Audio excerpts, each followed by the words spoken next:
నమస్తే దర్బాబు గారు. నమస్తే. హాయ్. హాయ్. ఎలా ఉన్నారు? ప్రస్తుతం అయితే బాగానే ఉన్నాను.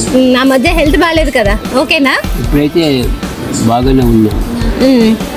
సరే, అయితే నేను ఈరోజు మిమ్మల్ని కొన్ని క్వశ్చన్స్ అడుగుదాం అనుకుంటున్నా. వీళ్ళంతా చెప్పదలుచుకుంటాను, చెప్తాను.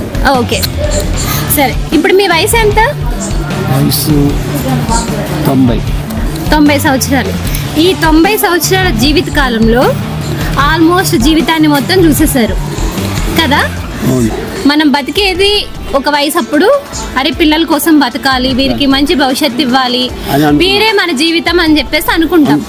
కానీ ఒక ఏజ్ వచ్చాక సరే పరిస్థితుల ప్రభావం వల్ల వచ్చి ఇక్కడ ఉంటున్నాం.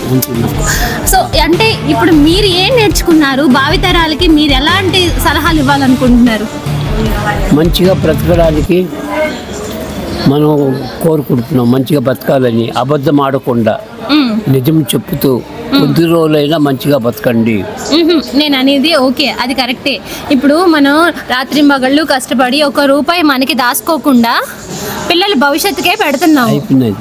కానీ ఒక రోజు వచ్చేసరికి మనల్ని తీసుకొచ్చి వీధిలో పెడుతున్నారు. ఇప్పుడు తల్లిదండ్రులు పిల్లల్ని ఎలా పెంచాలి, వాళ్ళ భవిష్యత్తు కోసం ఎలా చూసుకోవాలి? మన అంధకారం చూసి వాళ్ళు భవిష్యత్తు వాళ్ళు ఆలోచించాలి. అరే ఈ పరిస్థితి నాకు కూడా రావచ్చు, అందుకని నేను ఇప్పుడు నుండే కొద్దిగా మేలుకోవాలి, నేను కొద్దిగా జాగ్రత్త పడాలి, లేకపోతే ఈ పరిస్థితి నాకు కూడా వస్తుందని వాళ్ళు మేలుకోవాలి. మిమ్మల్ని చూసి వాళ్ళు నేర్చుకోవాలి. కానీ అంటే ఏ విధంగా నేర్చుకోవాలి? ఏ విధంగా మన ప్రవర్తన అవన్నీ చూసి, మన తిండ్లు ఆధారం, వాళ్ళు ఇచ్చిన రెస్పెక్ట్, ఇవన్నీ చూసి అరే ఈ జీవితంలో ఇది వయసు వచ్చినప్పటికీ ఇటువంటి రెస్పెక్ట్ పోతుంది, వాళ్ళకి నిరాశలు అవుతున్నారు.